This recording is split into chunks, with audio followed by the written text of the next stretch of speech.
Today, prior to the ceasefire, events revolve around the Golan Heights, where Hezbollah has launched strikes in the region, alongside Israel's attacks on Al-Qusayr.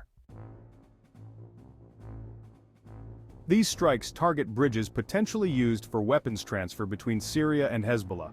The situation marks a significant development, with the first direct strike on Al-Faran camp, considered the primary base for operations in the Golan.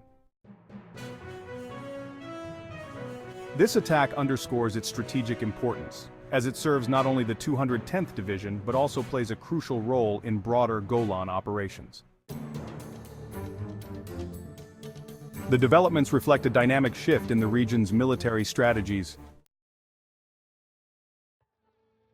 For the first time, Hezbollah struck the Rawiyeh base, and this, combined with other strikes, targets the 210th Division, which forms part of a triangle with Divisions 91 and 98 engaged in ongoing confrontations. Despite overwhelming firepower, the battles have yet to result in decisive territorial control. Notably, the 9th attack on Qayyam demonstrated extraordinary resilience by 3 divisions. Partial breaches in the southern sector led to tactical withdrawals, coupled with advances in both the western and eastern sectors, ending in a stalemate. In other regions, Israeli forces faced resistance near Al-Qusayr and various key crossings such as Al-Jaban, Al-Duf, and Al-Naziriyah. Struggles in Qayyam revealed tactical withdrawals toward Shama amidst ongoing bombardment. Meanwhile, Israel's inability to establish control in critical zones, including areas near Metula, reflects its operational limitations. The second phase of military operations mirrored the first, culminating in further withdrawals and failed attempts to secure key positions. This led to calls for a ceasefire, pushed through governmental channels, with discussions underway in Washington, Beirut, and other capitals. The re-entry of France into negotiations highlights the complex political dimensions, including Israeli objections to French involvement. Economically and militarily drained, Israel now targets infrastructure including bridges, to inflict further losses. The proposed 60-day ceasefire appears to be a strategic attempt by Israel to pressure Hezbollah politically while seeking to foment internal discord. However, the broader context suggests that comprehensive ceasefire agreements remain unlikely without addressing critical military realities. Nasrallah's revelations further underscore the complexities.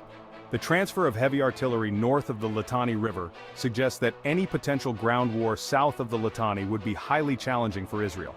While medium and long-range missile capabilities remain intact, Israel aims to neutralize Hezbollah's short-range weapons, including advanced systems like Kornet and Kornet-M. The deployment of UNIFIL and the Lebanese army raises pivotal questions about preserving Hezbollah's missile arsenal.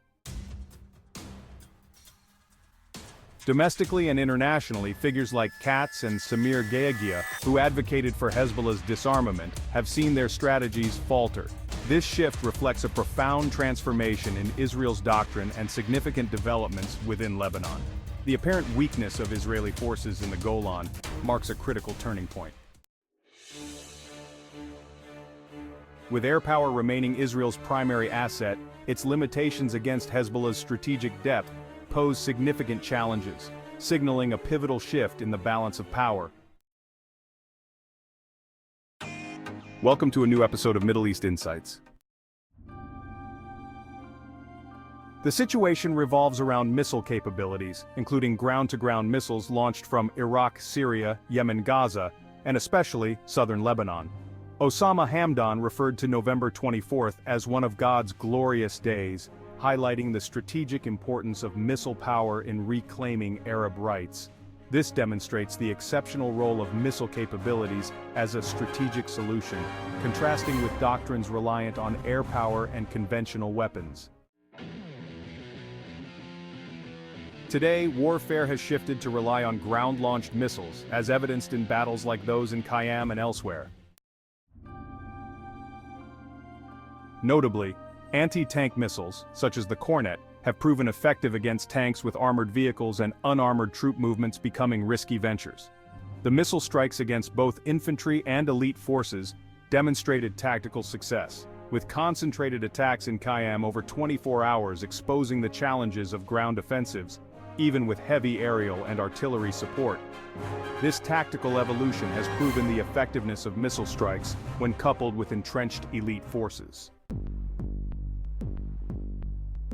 Iran's reliance on ground-to-ground missiles and Hamas's utilization during the October 7 operation highlight the growing importance of missile warfare.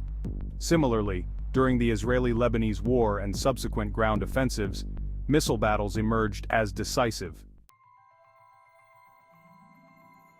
Missiles, both short and long-range, have become central to modern warfare, as demonstrated in conflicts like the Ukrainian-Russian war.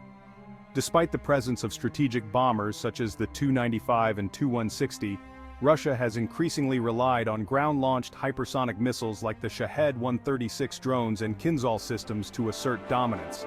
This approach has redefined battlefield dynamics. In the Middle East, Hezbollah's preemptive adoption of missile warfare mirrors these global trends. Hezbollah demonstrated the ability to strike critical targets, including Israel's Ministry of Defense, military bases, and command centers. These operations underscore the effectiveness of missile warfare in challenging Israeli air superiority and shifting the balance of power. The sustained Israeli strikes on Syrian routes to Lebanon and Hezbollah's retaliatory missile attacks on the Golan further highlight this evolving battlefield. The 210th Division has suffered unprecedented losses not seen since 1973, with strategic sites like northern command centers and air bases targeted for the first time. These developments have dealt a significant blow to Israel's ability to maintain regional dominance, exposing its vulnerability during critical moments. This unprecedented shift raises critical questions about Israel's long-term security strategy. Had there been a stronger coordinated ground force, Israel could have faced catastrophic losses. The ability to strike key sites from Haifa's naval base to Ashdod in the south underscores the transformative power of modern missile warfare, leaving Israel at a strategic crossroads.